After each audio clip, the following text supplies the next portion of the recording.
la segunda familia de mi padre. El adiós a mamá. Mi nombre es Elena Moreno. Tengo 28 años.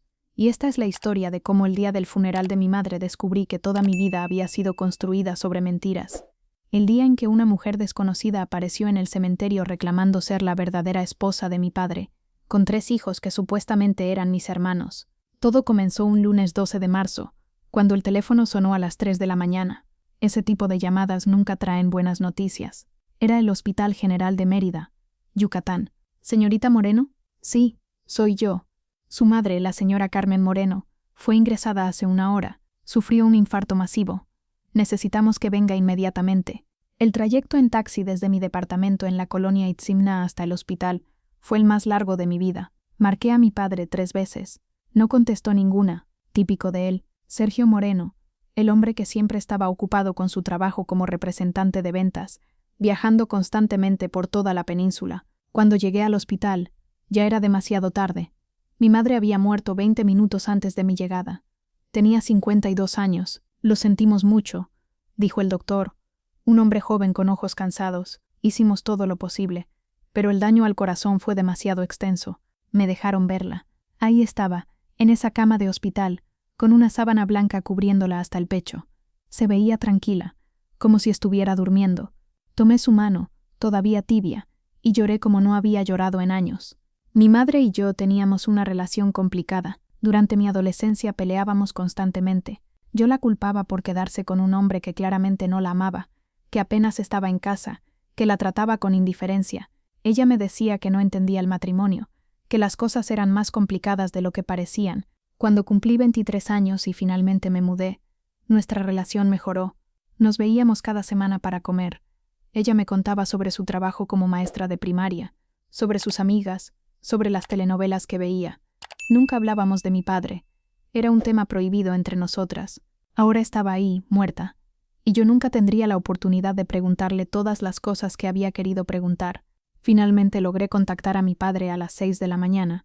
Estaba en Cancún, según dijo, cerrando un negocio importante. Elena, ¿qué pasa? ¿Por qué me llamas tan temprano? Papá, mamá murió. Hubo un silencio largo del otro lado de la línea. ¿Qué? Mamá tuvo un infarto. Murió en el hospital hace unas horas. No puede ser. Yo acabé de hablar con ella ayer. Pues ya no está, papá. Necesito que vengas. Hay que hacer los arreglos del funeral. Voy para allá. Dame unas horas. Tengo que arreglar unas cosas aquí. Colgó. No me dijo que lo sentía. No me preguntó cómo estaba yo. Solo tengo que arreglar unas cosas. Los siguientes 2 días fueron un borrón de papeleo. Llamadas telefónicas, decisiones que tomar. Mi padre llegó esa misma tarde, pero estuvo distante, distraído. Decía que estaba en shock, que no podía procesarlo. Yo estaba tan sumergida en mi propio dolor que no presté atención a sus rarezas. Organizamos el velorio para el miércoles por la noche en la funeraria San Miguel, una de las más respetadas de Mérida. El funeral y entierro serían el jueves por la mañana en el cementerio general, la noche del velorio. La sala estaba llena de gente. Las compañeras maestras de mi madre, antiguas alumnas, vecinas, amigas de toda la vida. Mi madre había tocado muchas vidas durante sus 30 años como maestra. Mi padre estaba en una esquina, saludando a la gente de manera mecánica. Se veía incómodo, como si quisiera estar en cualquier otro lugar, Yo estaba rodeada de gente que me abrazaba, me daba el pésame, me contaba anécdotas sobre mi madre. Tu mamá fue mi maestra en 3er año, me dijo una mujer de unos 30 años. Ella fue quien me enseñó a leer. Yo tenía dificultades, y ella se quedaba después de clases conmigo. Nunca se rindió. Esas historias me hacían llorar y sonreír al mismo tiempo. Mi madre había sido una buena persona, una gran maestra, una mujer paciente y bondadosa, que se merecía mucho más de lo que la vida le había dado. La única discordancia de la noche fue cuando mi padre recibió una llamada y salió apresuradamente. Estuvo afuera casi 20 minutos. Cuando regresó, tenía el rostro pálido y las manos le temblaban. ¿Estás bien, papá?, le pregunté. Sí, solo. Trabajo. Ya sabes. Esa fue la última conversación relativamente normal que tuve con mi padre. Porque al día siguiente, en el funeral, todo mi mundo se derrumbaría. El jueves amaneció gris y húmedo, típico de marzo en Yucatán cuando la temporada de lluvia se acerca.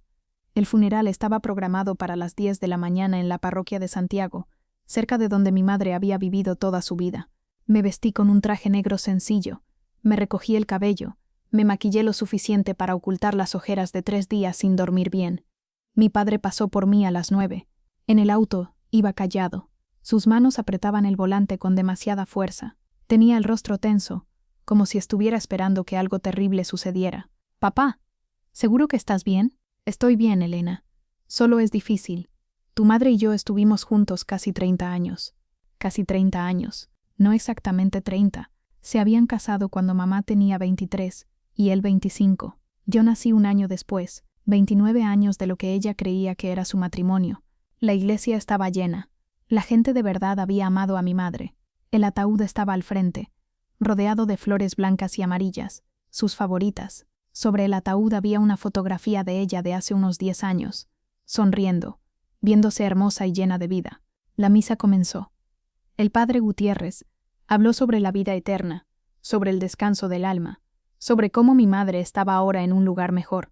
Yo apenas podía concentrarme, lloraba silenciosamente, sosteniendo un pañuelo empapado. La misa terminó y salimos en procesión hacia el cementerio. El ataúd fue cargado por 6 hombres, conocidos de mi madre de la escuela donde trabajaba. Mi padre y yo caminábamos detrás, seguidos por una larga fila de dolientes. El Cementerio General de Mérida es un lugar antiguo, lleno de tumbas de mármol y cruces de hierro forjado.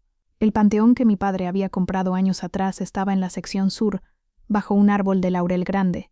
Mientras el ataúd era bajado a la cripta, comencé a sollozar inconsolablemente. Este era el final. Mi madre de verdad se había ido. Nunca más podríamos tener nuestros almuerzos de los miércoles. Nunca más me llamaría para contarme sobre alguna película que había visto. Nunca más. Estaba tan sumergida en mi dolor que al principio no noté a la mujer. Pero de repente hubo un murmullo entre los presentes. La gente comenzó a voltear, a susurrar. Levanté la vista, confundida. Una mujer se abría paso entre la multitud. Tenía unos 45 años, cabello teñido de rubio, maquillaje excesivo, vestida con un traje negro ajustado y tacones altos completamente inapropiados para un cementerio. Detrás de ella venían 3 niños, un adolescente de unos 15 años, una niña de unos 12 y un niño pequeño de quizás 7 años. Se dirigió directamente hacia nosotros, hacia mi padre. Mi padre se puso pálido como la muerte. Literalmente retrocedió un paso. Sergio, Dijo la mujer en voz alta, lo suficientemente alta para que todos escucharan. Finalmente se murió la vieja. Hubo un jadeo colectivo. ¿Quién era esta mujer? ¿Cómo se atrevía a hablar así en un funeral? Patricia, ¿qué estás haciendo aquí? La voz de mi padre sonaba estrangulada. Vine a presentar mis respetos, dijo ella con una sonrisa que no llegaba a sus ojos, y a recordarte que tenemos cosas que discutir, asuntos legales, sobre la casa. Este no es el momento ni el lugar. Ah, no, llevas 3 días sin contestar mis llamadas, Sergio. ¿Qué se supone que haga? Yo estaba parada ahí, completamente perdida. ¿Papá? ¿Quién es esta mujer? La mujer me miró por primera vez. Sus ojos me escanearon de arriba abajo con algo que solo puedo describir como desprecio. Ah, tú debes ser Elena, la hija de Carmen. Pronunció el nombre de mi madre con veneno. Yo soy Patricia. Patricia Méndez, la verdadera esposa de tu padre. El mundo comenzó a girar. Sorpresa, dijo ella con una risa amarga. Tu padre y yo nos casamos hace 26 años, aunque nuestra relación comenzó hace 22. Estos son sus hijos, Sergio Jr., Daniela y el pequeño Mateo, tus hermanos. Los 3 niños me miraban con curiosidad. El mayor, Sergio Jr., tenía los mismos ojos cafés de mi padre. La niña, Daniela, tenía su misma nariz. El pequeño Mateo era una copia en miniatura de mi padre cuando era joven, según las fotos que había visto. Papá, logré decir, aunque mi voz sonaba como si viniera de muy lejos. ¿Qué está diciendo? Mi padre no podía mirarme a los ojos. Elena, esto es complicado. ¿Complicado? La voz me salió como un grito. Estamos enterrando a mi madre, tu esposa. Carmen no era su esposa, intervino Patricia. Legalmente, al menos. Sergio y yo nos casamos hace 26 años en Campeche. Tengo el acta de matrimonio.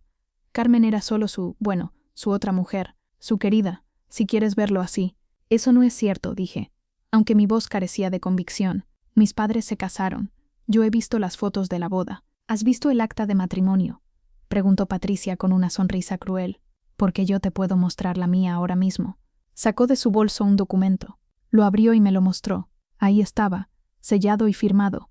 Acta de matrimonio entre Sergio Moreno Vázquez y Patricia Méndez Cortés, fechada el 5 de junio, 26 años atrás. No, no, no, murmuré, sintiendo que mis piernas se debilitaban.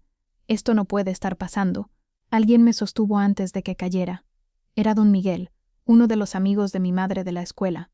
Señorita Elena, ¿está bien? Necesito sentarme. La escena en el cementerio se volvió caótica. La gente murmuraba. Algunos gritaban insultos a Patricia. Otros miraban a mi padre con horror y disgusto. El padre Gutiérrez intentaba calmar la situación. Los empleados del cementerio no sabían qué hacer. Y yo estaba sentada en un banco de piedra, temblando, mientras el mundo que conocía se desintegraba a mi alrededor. Mi padre finalmente encontró su voz. Patricia, por favor vete. Podemos hablar de esto después. Oh, definitivamente vamos a hablar de esto después, respondió ella, porque ahora que Carmen está muerta, quiero lo que me corresponde. La casa era de ustedes dos, ¿verdad? Bien, pues como tu esposa legítima, tengo derecho a la mitad, y pienso reclamarlo. La casa está a nombre de mi madre, dije, encontrando fuerza desde algún lugar profundo. Ella la heredó de mis abuelos. ¿Ah, sí?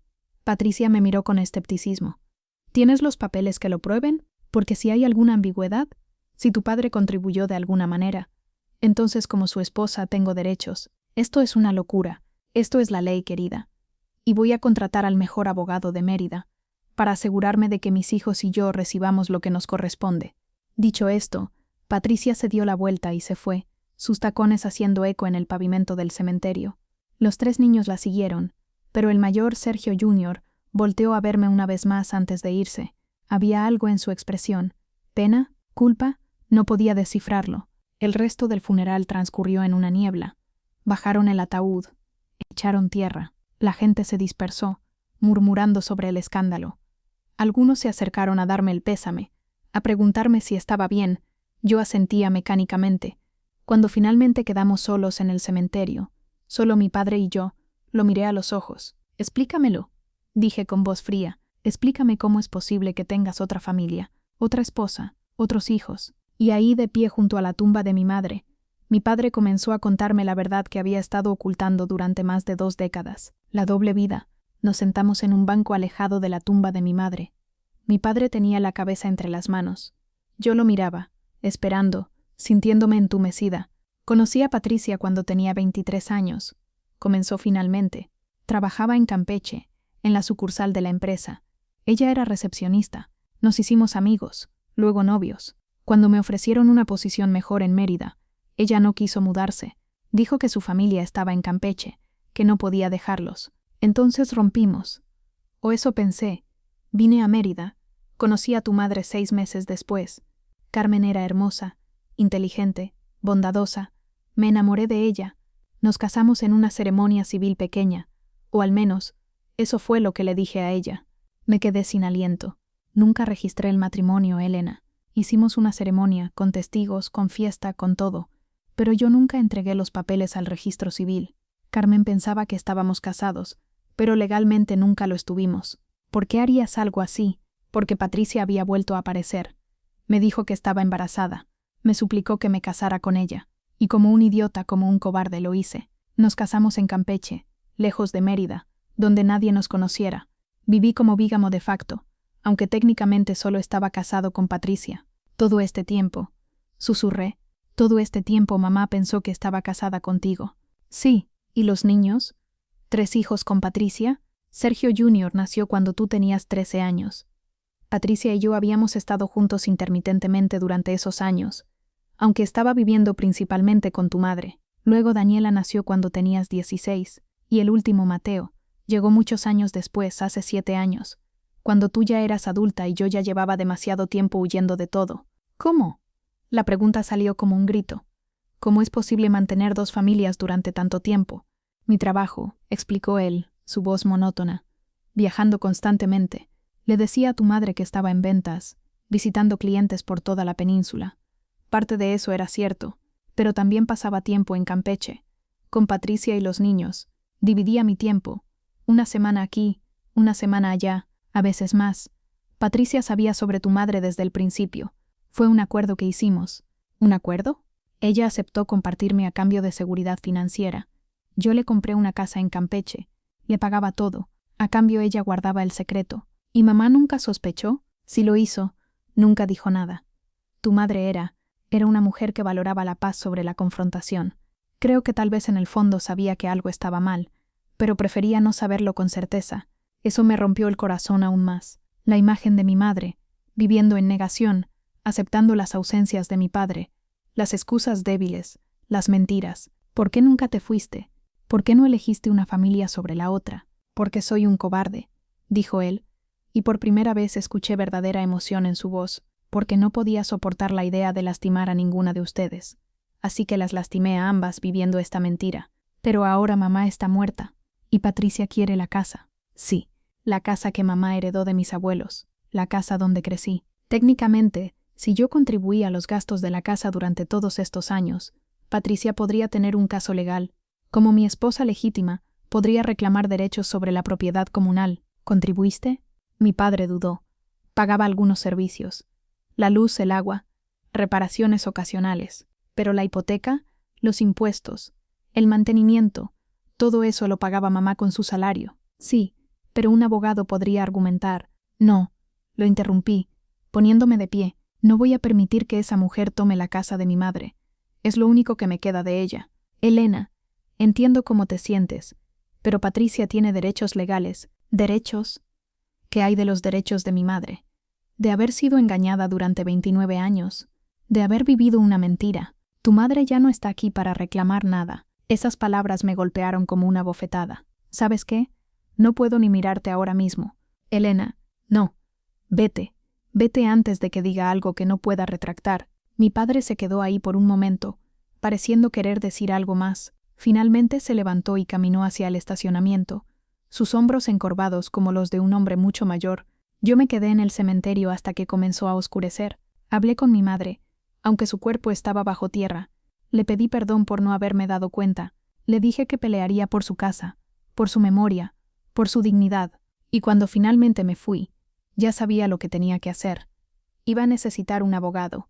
Uno bueno. La batalla legal. Al día siguiente llamé a Carolina Vega, una abogada especializada en derecho familiar que me había recomendado una amiga. Nos reunimos en su oficina en el centro de Mérida esa misma tarde. Carolina era una mujer de unos 40 años, con cabello corto y una presencia que inmediatamente inspiraba confianza. Escuchó mi historia sin interrumpir, tomando notas ocasionalmente. Es una situación compleja, dijo finalmente, pero no imposible de manejar. Lo primero que necesitamos establecer es la propiedad de la casa. ¿Tienes acceso a los documentos? Sí, están en la casa. El título de propiedad está a nombre de mi abuelo originalmente, luego fue transferido a mi madre cuando él murió hace 15 años. Bien, eso es bueno. Si la casa siempre ha estado a nombre de tu madre y nunca se agregó a tu padre como copropietario, entonces Patricia tiene muy pocas bases para reclamarla, sin importar si está casada con él. Pero mi padre dice que contribuyó a los gastos. Contribuir a los gastos no es lo mismo que tener propiedad, a menos que haya un acuerdo por escrito que establezca que sus contribuciones le daban derechos de propiedad. Cosa que dudo, Patricia tendrá dificultades para construir un caso sólido. Sin embargo, Carolina hizo una pausa. Debemos estar preparadas para que usen tácticas dilatorias. Es común que la parte contraria intente complicar el proceso con mociones, audiencias preliminares y otras estrategias para prolongar el caso. Nuestro trabajo es mantenernos enfocadas en los hechos clave. Sentí un alivio moderado. Entonces probablemente puedo quedarme con la casa. Sí, pero necesitamos verificar todo meticulosamente. También necesitamos ver el testamento de tu madre. Si es que dejó uno, no estoy segura. Investiguemos. Y otra cosa, necesitarás pruebas de que la casa siempre fue de tu madre. Recibos de pago de impuestos, servicios, mantenimiento, todo a su nombre. Mi madre guardaba todo. Tiene archivadores llenos de papeles. Perfecto. Y Elena, hay otra cosa que deberías considerar. ¿Qué? Una demanda contra tu padre por fraude. Técnicamente, si engañó a tu madre haciéndole creer que estaban casados, eso podría constituir fraude civil. Eso podría ayudar en cualquier disputa legal sobre bienes. No quiero meter a mi padre a la cárcel. No se trata de eso. Se trata de establecer que tu madre fue la víctima en esta situación. Eso podría fortalecer nuestra posición en cualquier disputa legal sobre bienes. Lo pensé. Parte de mí quería que mi padre sufriera consecuencias por lo que había hecho. Otra parte, la que todavía lo recordaba enseñándome a andar en bicicleta cuando tenía 6 años, no quería verlo destruido. Déjame pensarlo. Está bien. Mientras tanto, juntemos toda la documentación sobre la casa. Pasé los siguientes días sumergida en el estudio de mi madre, revisando archivadores, cajas, carpetas. Mi madre, meticulosa como siempre, había guardado todo. Cada recibo de luz desde que heredó la casa, cada pago de impuesto predial, cada factura de reparación, todo, absolutamente todo, estaba a su nombre, Carmen Moreno González. También encontré su testamento. Lo había hecho 5 años atrás, cuando yo tenía 23. Era simple y directo. Dejo todos mis bienes materiales, incluyendo la casa ubicada en calle 60 número 345, Colonia Centro, a mi hija Elena Moreno González. Lloré cuando lo leí. Mi madre me había protegido incluso desde la tumba. Mientras tanto, Patricia no perdía tiempo. A través de su abogado, un hombre llamado licenciado Ramírez, que tenía reputación de ser agresivo y poco ético, envió una carta formal reclamando derechos sobre la propiedad comunal del matrimonio Moreno Méndez. Carolina respondió con nuestra propia carta, estableciendo que la propiedad siempre había sido de Carmen Moreno, Sergio Moreno nunca fue copropietario. Patricia Méndez no tenía ningún derecho sobre bienes que nunca pertenecieron a su esposo. Además, adjuntamos copia del testamento de mi madre. El licenciado Ramírez respondió argumentando que las contribuciones financieras de Sergio durante 29 años constituían una inversión en la propiedad, y que como esposa legítima, Patricia tenía derecho a compensación, y así comenzó una batalla legal que duraría meses. La primera audiencia fue aproximadamente un mes después del funeral, un 15 de abril. El juzgado familiar estaba en el centro de Mérida, un edificio viejo y sofocante con aire acondicionado que apenas funcionaba. Carolina y yo llegamos temprano. Patricia llegó con su abogado, el licenciado Ramírez, y con sus 3 hijos. Me sorprendió que trajera a los niños. El pequeño Mateo, de 7 años, se veía confundido y asustado. Daniela, de 12, miraba su teléfono ignorando todo, pero Sergio Jr., de 15, me observaba con una expresión que no podía descifrar. ¿Por qué trae a los niños?, le susurré a Carolina. Estrategia emocional. Quiere que el juez los vea, que sienta lástima por ellos. El juez Herrera era un hombre de unos 60 años, con reputación de ser estricto pero justo. Escuchó los argumentos iniciales de ambos lados sin interrumpir. El licenciado Ramírez fue dramático en su presentación. Su señoría, mi clienta, la señora Patricia Méndez, es la esposa legítima del señor Sergio Moreno. Durante 22 años ha criado a los hijos de este hombre, ha mantenido un hogar, ha sido una esposa fiel, y ahora, cuando finalmente tiene la oportunidad de reclamar lo que legalmente le corresponde, se encuentra con la oposición de una mujer que, con todo respeto, es producto de una relación extramarital. Objeción. Intervino Carolina firmemente. La señorita Moreno es hija legítima del señor Sergio Moreno, reconocida legalmente desde su nacimiento. El estatus marital de sus padres no cambia ese hecho. Sostenida, dijo el juez. Licenciado Ramírez, atenerse a los hechos pertinentes al caso. Las audiencias se extendieron durante semanas. Tuve que testificar sobre la relación entre mis padres, sobre cómo mi madre había mantenido la casa sola. Fue humillante y doloroso, especialmente con Patricia sentada ahí, mirándome con desprecio. Señorita Moreno, me preguntó el licenciado Ramírez durante mi testimonio, ¿usted sabía que su padre estaba casado con mi clienta? No. ¿Nunca sospechó que su padre llevaba una doble vida? Objeción. Relevancia, dijo Carolina. Su señoría. Estoy estableciendo que la señorita Moreno vivía en ignorancia deliberada de la situación real de su padre. Voy a permitirlo. Responda la pregunta, señorita Moreno. Sabía que mi padre viajaba mucho por trabajo. Sabía que no estaba en casa tanto como debería. Pero no, nunca sospeché que tuviera otra familia. ¿Y su madre? ¿Ella nunca le dijo nada? Dudé. No quería revelar que mi madre había sabido. Eso podría perjudicar nuestro caso. Mi madre nunca me habló del tema. ¡Qué conveniente! Licenciado Ramírez, advirtió el juez. Durante las audiencias subsecuentes, presentamos montañas de documentos, cada recibo de luz, cada pago de impuestos, cada factura de reparación de la casa, todo a nombre de Carmen Moreno. Carolina construyó un caso meticuloso mostrando que mi madre había sido la única responsable financiera de la propiedad. Mi padre también tuvo que testificar. Ese día fue particularmente difícil. Lo vi sentarse en el estrado, jurando decir la verdad, y luego admitiendo sistemáticamente cada mentira que había vivido. Señor Moreno, preguntó Carolina, ¿usted estuvo casado legalmente con Carmen Moreno González? No. Le hice creer que estábamos casados, pero nunca registré el matrimonio. ¿Por qué no? Porque ya estaba casado con Patricia Méndez. ¿Y la señora Moreno sabía esto? Mi padre bajó la cabeza. No al principio. Ella lo descubrió años después. ¿Cuánto contribuyó usted financieramente al mantenimiento de la casa en calle 60? Poco. Pagaba algunos servicios ocasionalmente. Pero Carmen pagaba la mayoría de los gastos. ¿La casa alguna vez estuvo a su nombre? No. Siempre fue de Carmen, heredada de sus padres. ¿Usted alguna vez firmó documentos reclamando propiedad sobre la casa? No. El licenciado Ramírez intentó contradecir en su interrogatorio. Señor Moreno, pero usted vivió en esa casa durante 29 años, ¿correcto? Sí, cuando estaba en Mérida, y no es cierto que en México, vivir en una propiedad durante tanto tiempo y contribuir a su mantenimiento puede establecer derechos de propiedad comunal. Objeción, interrumpió Carolina. Eso es una pregunta legal, no factual. El señor Moreno no es abogado. Reformularé. Señor Moreno, ¿usted se consideraba copropietario de la casa? No. Siempre supe que era de Carmen. Patricia estaba furiosa.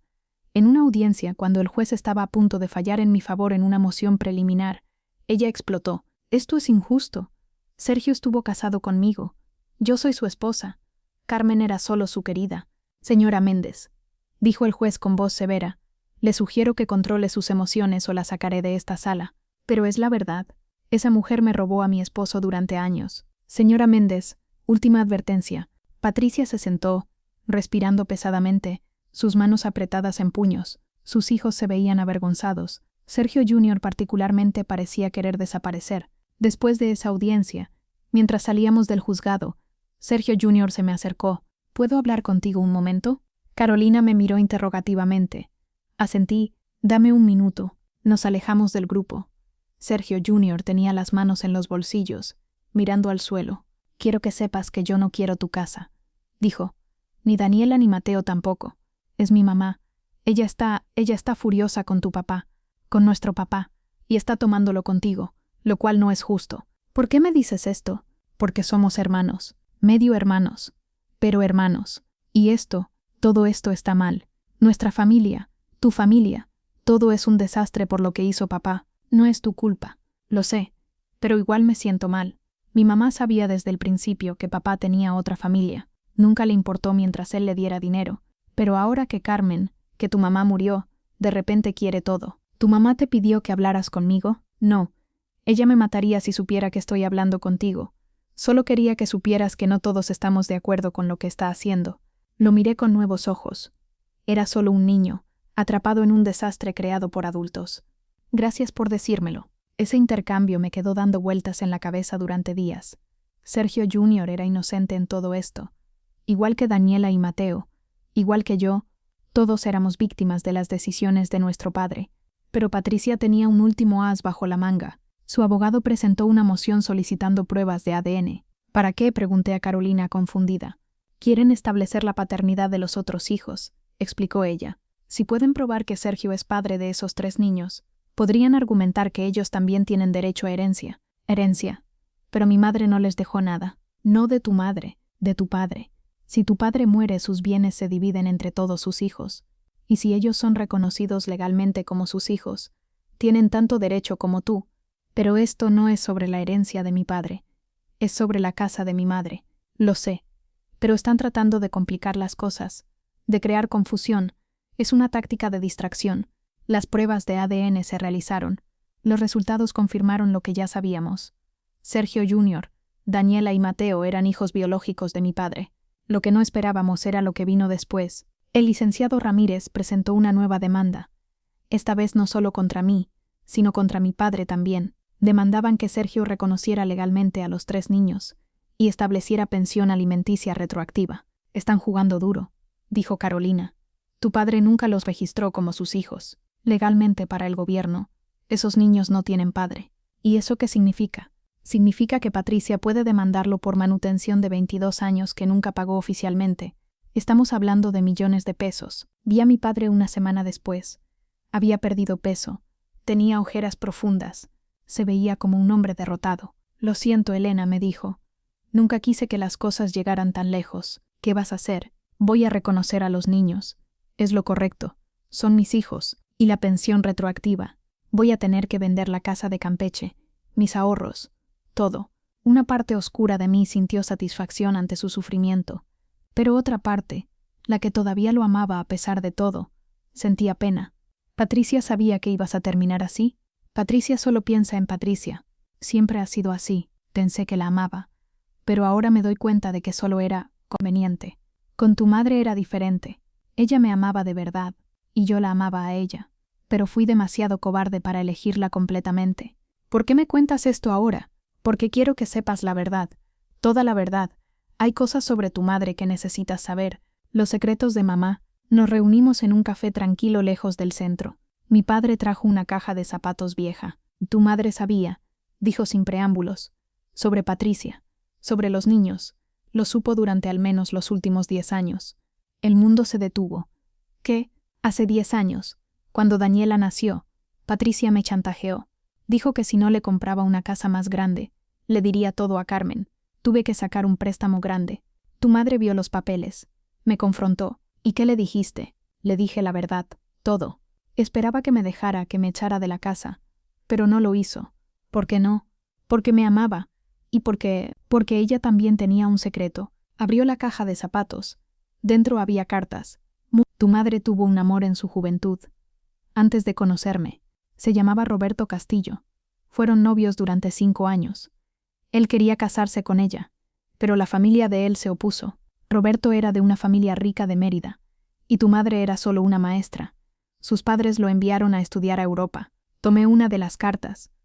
Estaba fechada 20 años atrás. Era una carta de amor de Roberto a mi madre, suplicándole que lo esperara, que encontraría la forma de estar juntos. ¿Mamá conservó estas cartas? Sí, y no solo eso.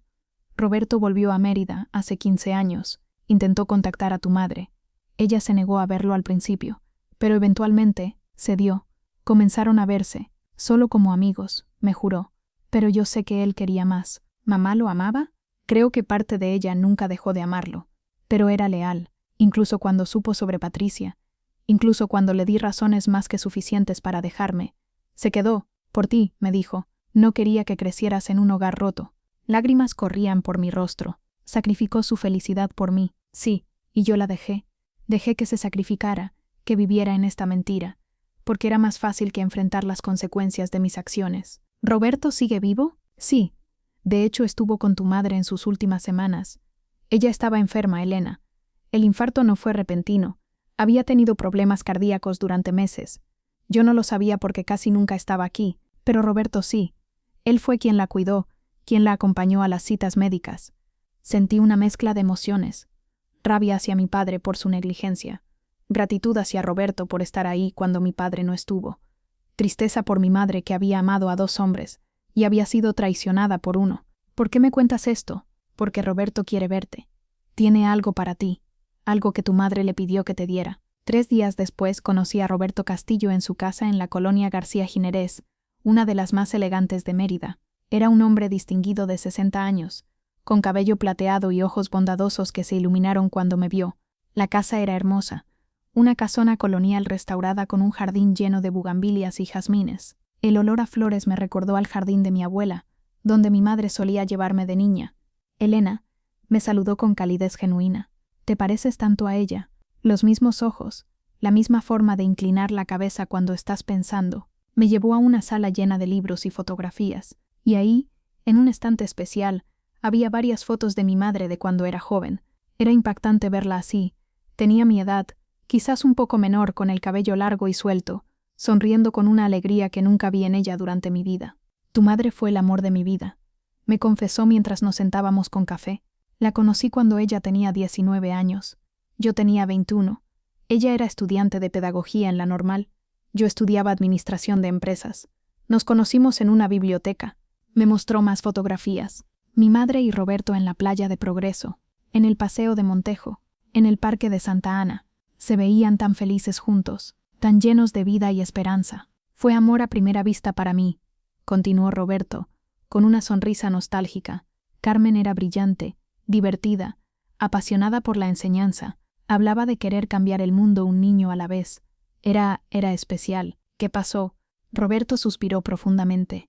Mi familia. Mis padres eran de las familias antiguas de Mérida, con dinero de generaciones. Cuando les dije que quería casarme con Carmen, una maestra sin apellido ni fortuna, se opusieron rotundamente. Mi padre me dio un ultimátum: romper con Carmen o ser desheredado. Y elegiste el dinero. No inmediatamente. Luché, discutí, pero mi padre era intransigente. Finalmente me envió a Europa, a Francia, supuestamente para hacer una maestría en negocios, pero realmente era para separarme de Carmen. Le escribí durante 2 años, suplicándole que esperara, pero cuando volví, ella ya se había casado con Sergio. ¿Supiste sobre Sergio y su doble vida? No al principio. Cuando regresé a Mérida, hace 15 años, después de que mi padre murió y yo heredé el negocio familiar, intenté contactar a Carmen. Solo quería saber cómo estaba, si era feliz. Me dijo que estaba casada, que tenía una hija, que su vida estaba bien, pero había algo en su voz. Roberto se levantó y caminó hacia la ventana, mirando al jardín. Le pedí que nos viéramos, solo para tomar un café, para ponernos al día. Ella se negó durante meses, pero finalmente aceptó. Nos encontramos en un café en el norte de la ciudad, lejos de donde alguien pudiera reconocernos, y en cuanto la vi, supe que no era feliz. ¿Qué te dijo? Al principio nada.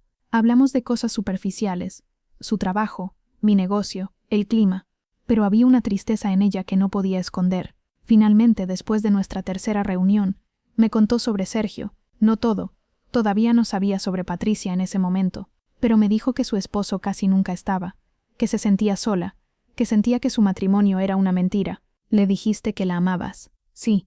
Le dije que nunca había dejado de amarla. Le pedí que se divorciara, que me diera una oportunidad de hacerla feliz, pero ella se negó.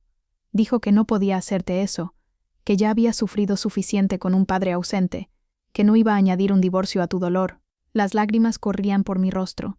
Siempre fue sobre mí, siempre se sacrificó por mí. Sí, era su mundo, Elena.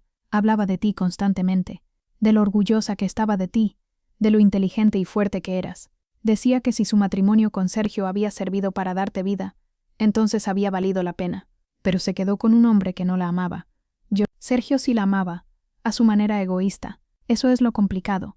No era un monstruo, solo era un hombre increíblemente débil que quería tenerlo todo, y terminó lastimando a todos. Roberto me contó cómo había estado presente durante los últimos meses de vida de mi madre, cómo ella había empezado a tener problemas cardíacos, pero no quería preocuparme porque yo estaba ocupada con mi trabajo, cómo Roberto había sido quien la llevó al cardiólogo, quien estuvo en las salas de espera, quien sostuvo su mano cuando los doctores daban malas noticias. ¿Por qué mi padre no estaba ahí? Carmen nunca le dijo.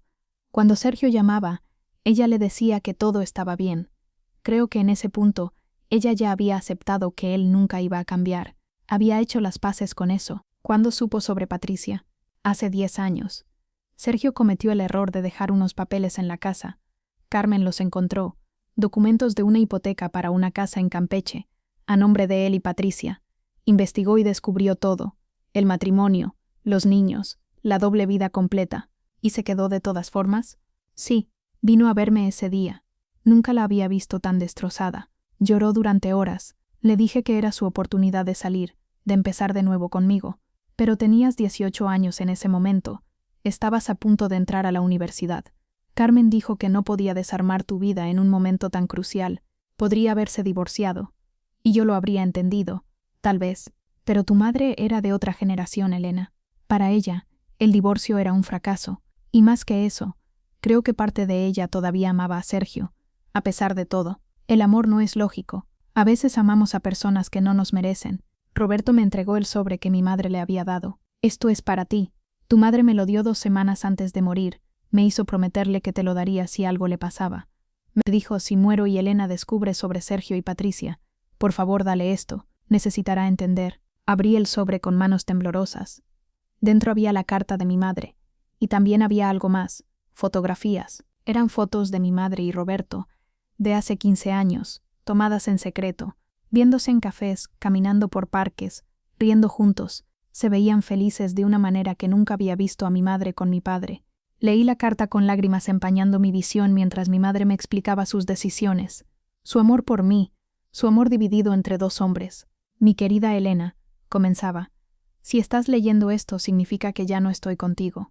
Perdóname por todas las mentiras, por todas las verdades que no te dije. Viví en una situación imposible, amando a un hombre que no podía ser completamente mío, siendo amada por otro hombre al que no pude entregarme completamente. Pero nunca me arrepentí de tenerte. Eres lo mejor que me pasó en la vida. La casa es tuya, siempre fue para ti. No dejes que nadie te la quite. Y sobre tu padre, perdónalo si puedes. Es un hombre débil, pero te ama a su manera. Vive tu vida, mi amor. Sé más valiente de lo que yo fui. Con todo mi amor, mamá. Lloré en los brazos de Roberto, este hombre que había amado a mi madre en silencio durante décadas. Ella te amaba mucho, me dijo suavemente. Habló de ti constantemente en sus últimos días. Estaba orgullosa de la mujer en que te convertiste. Cuando salí de esa casa esa tarde, sentía como si finalmente entendiera a mi madre, sus decisiones, sus sacrificios, su amor inquebrantable. Epílogo. 6 meses después, el juez falló completamente a mi favor. La casa era mía. Patricia no tenía ningún derecho sobre ella. Sin embargo, el juez también ordenó que mi padre reconociera legalmente a sus otros 3 hijos y estableciera un plan de manutención, incluyendo pensión retroactiva por los años que no habían sido reconocidos oficialmente. La sentencia fue leída un martes 27 de julio, casi 4 meses después del funeral de mi madre. Carolina y yo nos abrazamos cuando el juez dio su fallo final. Mi padre tuvo que vender su casa de Campeche y liquidar sus ahorros para pagar la pensión retroactiva. El cálculo final fue devastador para él, casi 2 millones de pesos entre los 3 hijos durante los años que nunca había contribuido oficialmente. Patricia estaba furiosa, pero no podía hacer nada. La ley era clara. Ella había ganado el reconocimiento legal de sus hijos y la manutención, pero había perdido cualquier reclamación sobre la casa de mi madre. Esto no se queda así. Me siseó cuando salíamos del juzgado el día de la sentencia final. Voy a apelar. Voy a pelear esto hasta el final. Hágalo. Respondí con una calma que sorprendió incluso a mí misma. Pero va a perder. La casa era de mi madre. Siempre lo fue. Y ahora es mía. Patricia se alejó furiosa, arrastrando a Daniela y al pequeño Mateo con ella. Pero Sergio Jr. se quedó atrás. Felicidades, me dijo en voz baja. Es lo justo. ¿Tu mamá va a apelar de verdad? Él se encogió de hombros. Probablemente lo intente, pero su abogado ya le dijo que es caso perdido. Estaba esperando que el juez fallara que la casa era propiedad comunal, pero los documentos eran muy claros. Lamento que tu familia esté pasando por esto. No es tu culpa. Es de nuestro papá. Él creó este desastre. Nos quedamos parados ahí en silencio por un momento. ¿Puedo preguntarte algo? Dije finalmente. Claro. ¿Cómo fue crecer sabiendo que tu padre tenía otra familia? Sabiendo que tenías una hermana en otra ciudad? Sergio Jr. pensó por un momento antes de responder. Fue raro. Mamá siempre fue muy clara al respecto. Papá tenía otra mujer, otra hija, pero nosotros éramos su familia real porque éramos los legítimos. Pero a medida que crecí, empecé a entender que eso no era cierto. Todas éramos familias reales. Todas merecíamos tener un padre completo, y ninguna lo tuvo. ¿Eso te molestaba? Sí, especialmente cuando era más chico. Mis amigos tenían padres que iban a sus partidos de fútbol, a las juntas escolares. Papá solo venía a algunas cosas. Siempre estaba trabajando o viajando. Ahora entiendo que estaba contigo y con tu mamá la mitad del tiempo. Conmigo tampoco estaba tanto. Siempre estaba viajando, jugando a ser 2 personas y no siendo ninguna realmente. La precisión de su observación me impactó. Sergio Jr., a sus 15 años, entendía a su padre mejor que yo lo había entendido a los 28. ¿Crees que podamos ser amigos algún día?, preguntó. Tú y yo, Daniela, Mateo, sin todo el drama legal. Tal vez, dije honestamente. Necesito tiempo para procesar todo esto. Pero sí, tal vez algún día. Él asintió. Entiendo. Cuando estés lista, si algún día quieres conocernos de verdad, como hermanos, aquí estaré. Los meses siguientes fueron de ajuste y sanación. Decidí quedarme con la casa. No podía venderla. Cada habitación contenía recuerdos de mi madre, y no estaba lista para dejarlos ir, pero tampoco podía vivir en el pasado. Contraté a un diseñador de interiores y comenzamos a remodelar. Cambiamos los muebles, pintamos las paredes de colores más claros y alegres, reorganizamos los espacios. Mantuve la esencia de mi madre presente, sus libros, algunas de sus fotografías favoritas, su jardín que cuidé meticulosamente, pero también hice mío el espacio. Mi habitación se convirtió en un estudio de diseño gráfico. El cuarto de huéspedes que casi nunca usábamos se transformó en una biblioteca. El jardín trasero, que mi madre adoraba pero apenas había tenido tiempo de disfrutar en sus últimos años, lo restauré completamente con la ayuda de Roberto. Roberto se convirtió en un amigo cercano, casi una figura paterna que mi propio padre nunca había sido. Venía a la casa 1 o 2 veces por semana. Me ayudaba con reparaciones. Me enseñaba sobre las plantas del jardín. Me contaba historias interminables sobre mi madre. ¿Sabías que tu madre quería ser escritora cuando era joven? me dijo un día mientras podábamos las bugambilias. ¿En serio? Sí, escribía cuentos cortos, poesía. Era muy buena. Yo guardé algunos de sus escritos.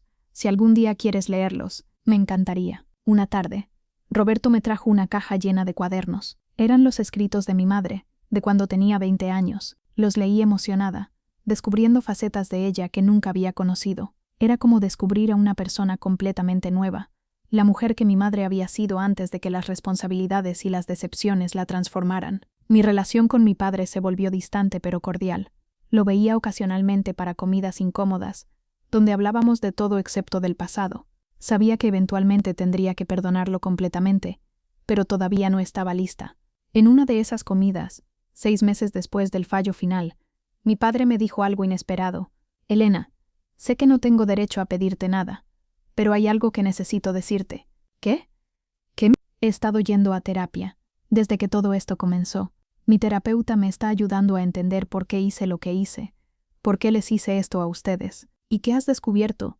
Que soy un cobarde, que siempre he tomado el camino fácil en lugar del correcto, que en lugar de elegir, elegí mantener ambas opciones abiertas, y en el proceso lastimé a todos los que amaba. ¿Amabas a mamá? Sí, la amaba.